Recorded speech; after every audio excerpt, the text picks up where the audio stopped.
Thank you for joining me. Just want to make sure I'm showing up in Facebook land. Hope you guys are having a fabulous Tuesday. It is officially winter. I'm coming to you from a crusty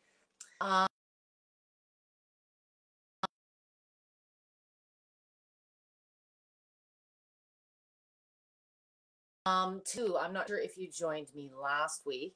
For that today, it is Halloween week, and I normally do a session with my daughter because I'm all about kids on vibration plates. This is my costume today. Got me some little fang earrings at the local market this weekend.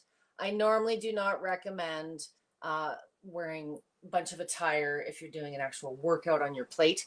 Try and be jewelry free if possible. I am just dropping a link. There is a sale, so I will plug that very briefly. I'm going to ditch my sweater, and we're going to get shaken. So today is part 2, and it's a progression, meaning if you joined me in the past for any of my sessions, most of us are not exercise gurus, although we very much aspire to be. If you don't have a big fitness background or you don't exercise for purpose regularly, sometimes we struggle with what positions do I do on this darn thing to accomplish the goals I want to accomplish. So keep it simple, keep it short, get good at the exercises that you are working on, and it'll be easier for you to progress and make them more challenging. If you can see and hear me on the other end, please just make a comment or give me a thumbs up. If you are joining me today, I will do a link drop to last week's session, which was a little bit more on the beginner getting started side. If you haven't used your vibration plate and you're a brand new user, just search the group. I will also drop a getting started link to one of my very short how to get started tutorials on your vibration plate. So rather than, over educating you as I tend to do sometimes in my sessions, we're just going to get right to it. And I'm working in oscillating movement, as I always do. Oscillating is the foundational movement of these vibration plates. It's what started it all. It's also, by more users, the preferred movement. Why? Oh, hang on. That's fine, close enough. Most of us transport ourselves across the ground like this. And oscillating moves side to side, which very much mimics walking. So it's preferred for a reason because it feels the most natural. All of the exercises we're doing today, which is 5 exercises, the 10 minutes comes in.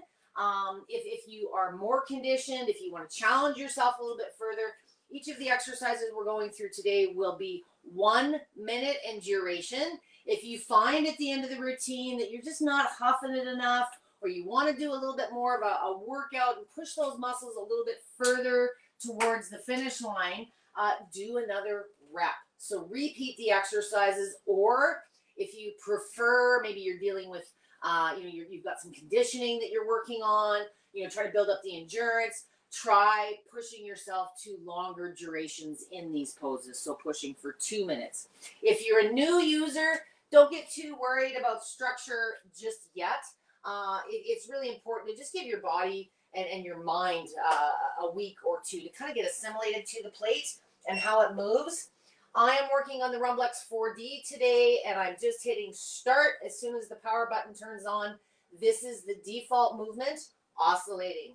I want our feet positioned hip width apart. So regardless of what your height is, I don't want you working with the widest setting. Wide is more impact. I want those feet hip width apart.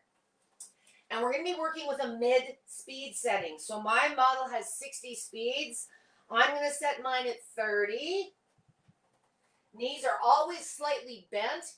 And what we're going to do is we're going to warm up with some pelvic tilts. We're just going to start by simply clenching those butt cheeks and pushing the hips forward, tilting back, and you should feel a nice little arch in that low back. We're not doing this, okay? It's just about moving that pelvic area. You may only be moving 1/2 inch to 1 inch, okay? As we get into some of our leg exercises, I want to increase flexibility and range of motion. And because we're doing this standing on a vibration plate, we're boosting circulation. We're boosting our lymphatic movement. We are boosting our energy. We're gaining flexibility, balance. There's all these things that you obtain as really a side benefit of using the machine, regardless of what you're doing on them. So we are going to incorporate some upper body exercises today in the form of some meaner push-ups. So let's warm up the upper body. Last week we did some arm swings and some torso twists. This week we're going to move on to some goal posts, which is my favorite move here the last month or two. So goal posts are putting our arms at a nice 90-degree angle, and we're simply going to draw. When we tilt the pelvis forward, we're going to draw those elbows towards each other. Try touching them, not dropping them, keeping them up nice and high. Come back. So I usually do about 30 seconds of just the tilts, wiggling around, and then I start adding some arms for another 30 seconds. Especially if you've been sitting in a desk typing for 3 to 4 hours at this point. I tend to hunch over my desk too much, and this makes me very mindful of how tight I've gotten, my posture, things like that. It's a nice way, pulling those shoulders back like you're trying to touch the shoulder blades together, okay? Then we're just going to shake it off. Last week we worked on some weight shifts. Some of my trainers may call these a basic pistol, where we're doing a one-legged stance on the machine. But for those of you that are lacking maybe some balance and stability on the machine, a weight shift is simply taking our weight and shifting it over to one side. You can keep the other foot on the plate for stability to help you stay more stable. Challenge yourself by coming up onto the toe. And from here, we're going to bend down on the supporting leg. And you're going to feel the majority of your mass is now on the one side. Okay, we stand back up. We shift over, back up on the toe, bend down. That's what we worked on last week. This is the intermediate to advanced class. So we're going to make it harder. But we're not going to change the exercise a whole lot. We're going to add an accessory. We're going to add some mass to our frame. If you don't have weights at home, a backpack with a bag of flour or rice, a couple of jugs of milk, all we need to do at this point is add more mass. So I'm going to pick up my handy dandy Life Pro dumbbells. I think, what do I have? I'm at 15 pounds a size. So I've just added 30 pounds to my frame. So we're going to do the same exercise. We're going to stand with our feet hip width apart, and we're going to shift to one leg, down. It's going to be harder because you've just added more mass to your frame. And I may have overcommitted with 30 pounds. I've been shoveling snow for the last hour. Come down, hold still. Very quickly, you're going to be able to identify a weak side. Okay? Come back down. If you are wanting to work on upper body strength and you're coordinated and you feel stable, let's try adding a slight lift on the arms on the next rep. So we're going to shift over, lift, hold, 2, 3, up, shift, bend, hold, 2, 3. If you're not working with accessories on your plate right now and you feel wobbling like this, holding static poses is a very good way to just work on the stability, the balance. It's also a really good way to just target and feel where the stimulation that the plate is creating is hitting you. So if there's a particular weak spot or you're trying to build up a certain area, you can almost play with the angle of your pose, and you'll feel the stimulation and the fatigue hitting you in different areas. Okay? So 30 seconds to a minute with weights, if you're able. That's a great, what I call multi-joint exercise. I've been talking about that.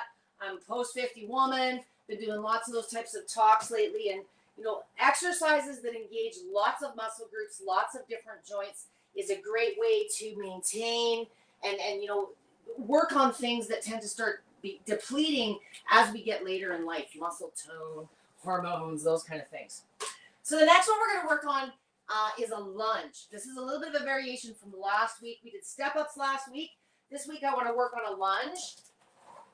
And a lunge is a variation on what we just did, but we're going to have one foot on the floor, one foot, same position on the machine, about hip width apart. If your balance isn't great when you're doing lunges, widen up the stance on your back foot to give you a little bit of a wider position. If you're standing with one foot directly behind the other, you tend to feel like you're on a balance beam and more like a ballerina than, and then you add the destabilization of the plate. So if you're dealing with a deficiency or the balance and stability isn't there yet, widen up that back stance. And what we're going to do, basic position, before I make it harder, is we're going to bend this back knee. This is, you think of this as like the rudder, okay? The foot that's on the plate, I want this leg nice and straight like a table. And we're going to bend. Ideally, you're getting this leg to a 90 degree. If you cannot get to a 90 degree, that's okay. If you've got maybe joint issues or arthritic joints, things like that, you know, just go to what your low point is and hold still. For those of you that are taller, I'm realizing my foot's a little close for my height. Okay, you just want to make sure that front leg is straight. We'll stand up. I would love to see 30 seconds to a minute. If you're comfortable holding still, that's great. If you feel a little bit of movement would be more up your alley, just keep your movements very slow, very purposeful. And of course, we have to switch sides on this one, okay? Same position. Again, you're really quickly going to notice the strong side and the weak side. Okay. For those of you that have stability and you want to challenge yourself further, one of the cool things about working on a vibration plate, if range of motion allows, is to come down further, hit the ground, and recover and come up. Oh, that's a killer. Work on the stability. You could add your an aeroflex step, an aerobic step to give you more level surface. But that's a really good one. It just nails you right in the butt and the back of the hamstrings. Come down. Make sure you got the knees for this. Come back up. That's my bad knee that the doctors wanted to replace 20 years ago. Okay, so 30 seconds to a minute on that. For those of you that are working with lunges now, and that was easy, and I could do this all day long, remember these? Well, let's add them in. So the progression from that would be add more mass to your frame. So again, I probably overcommitted, grabbed 30 pounds today. Straight front leg, come down, slow dynamic movements if you choose. Okay, the goal with any of these exercises is you've kind of got to figure out for you, you know, what's challenging you, you know, what's fatiguing you. 30 seconds to a minute. If you're not done, then you need to make the position itself more challenging. That may be adding weights. That may be adding a little bit of cardio. You can do all kinds of things. You're only limited by your imagination and your range of motion. The next one, push-ups. Okay, we're going to get into some push-ups now. I'm going to turn off my heater because I'm getting warm.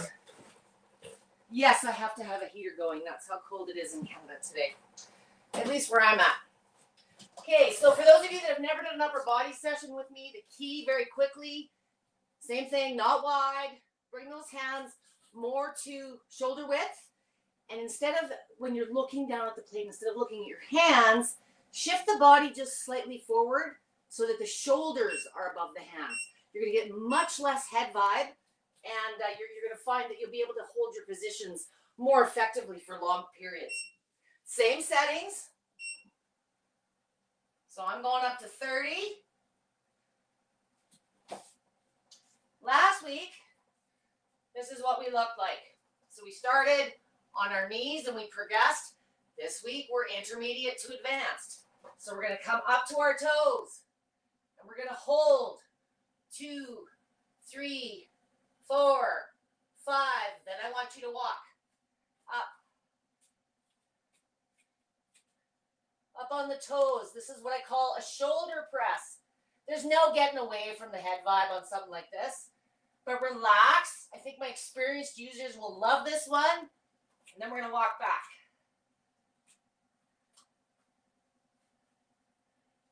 hold, 2, 3, 4, 5. Then we're going to take another walk. Hold, 2, 3, 4, 5. Hold, 2, 3, 4, 5.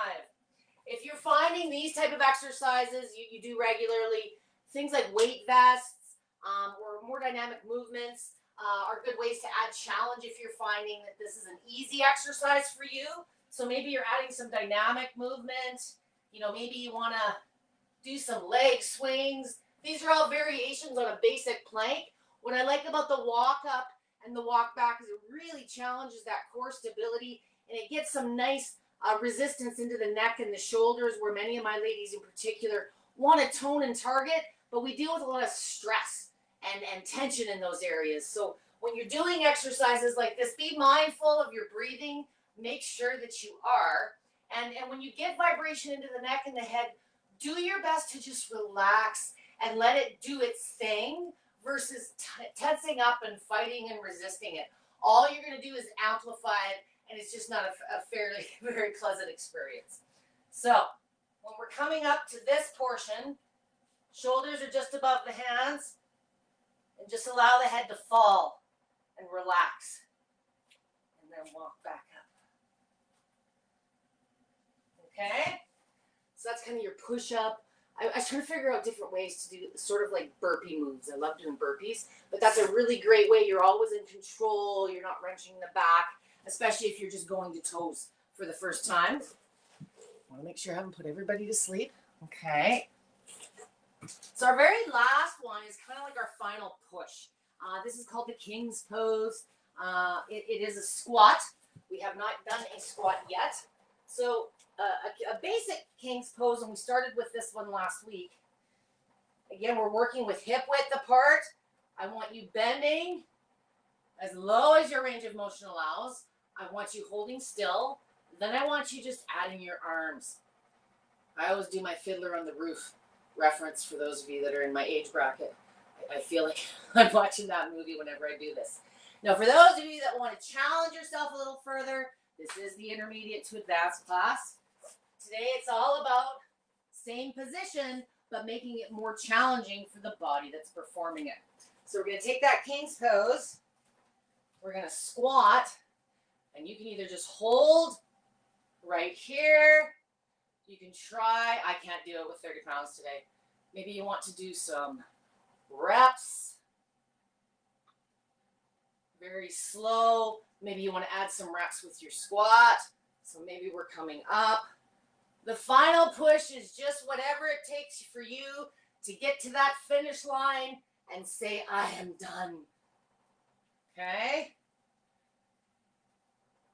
And as I said, I know that I was doing a little bit of explanation, but ideally a minute max on each of these exercises.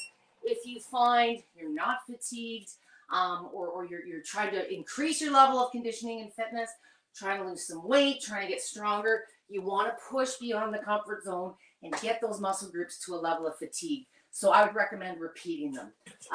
Just as a very quick review, we started with pelvic tilts as our warm-up, just to get this area loose and limber. We've added goalposts. So we're still doing that basic movement. Getting some upper body stretching going on. Then we switched to weight shifts with weights.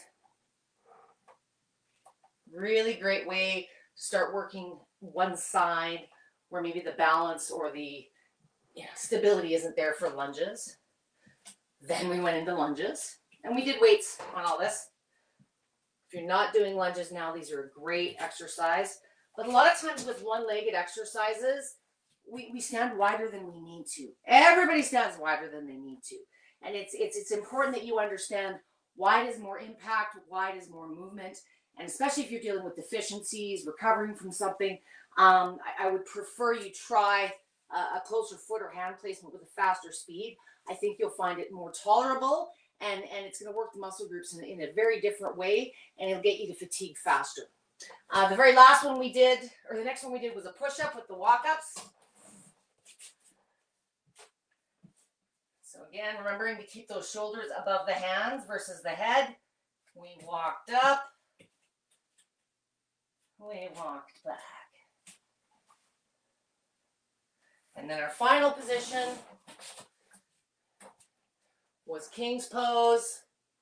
And I ended up adding some weights at the end. So you've got to really experiment with your current level of conditioning. If you've been doing the same exercises for a long time, we tend to be creatures of habit. I would rather you be consistent than be intimidated by a bunch of things that are new and you're just not used to doing the exercises. But you can evolve from some of the basic exercises that you're doing now. If you've just been doing standing, try by slightly beginning to bend a little bit deeper, or add mass to what it is that you're doing. Change something, especially if you're consistent. I say week to week, whether it's in your settings, whether it's in difficulty of pose, maybe it's adding some accessories to the existing exercises you do, but change something up weekly. The body can get used to any one thing, and we get into that more of a maintaining versus a progressing phase of our exercises. So I hope that helped everybody today. I know that many of you want more workout and less talking. So the last 2 weeks have been just very simple 5 move exercises. I've tried to ramble less. That's not my nature. Next week will be week 3 of more workout and less talking. And we're going to specifically focus on some massage positions. So we're going to get down on the ground. Range of motion will be required for the latter part of the routine. But we will start with some seated exercises that anyone, even if you're unable to bear weight at this point, can take advantage of some of the exercises I'm going to demonstrate. And whether you're adding them to your existing routine or trying something new altogether and following along with me, you are only, as I say, limited by your imagination and your range of motion. Myself, Amber, and Roseanne are here to kind of fill in the blanks on the settings, suggestions, and help keep you motivated week to week to use the amazing tools that Life Pro has brought forward to you. Just a reminder again, there is a sale right now direct with Life Pro, 30% off on select items. Free gift, the waiver and the mini are on there. I dropped that in my group this morning. If you've been looking at red light or saunas, those seasonal items, everybody else is considering them too. So I recommended a couple of sauna items yesterday, and they're out of stock. So if you've been sitting on the fence about something and you think you want to add it to your arsenal, Black Friday is a long way away, and a lot of times we run the risk of inventory issues this time of year. So if you are considering, there are items worth checking out on site. I've dropped the link to the sale with Life Pro Direct in the US. For those of you that have been joining me the last couple of weeks, I look forward to seeing you next week. I wish everybody an awesome Halloween. This Thursday, I'll be out with the kids and probably have my share of little snack-sized goodness over the next week. Thank you for joining me today. I hope you have a great rest of your week, and don't work too hard. Thanks for joining me today, guys.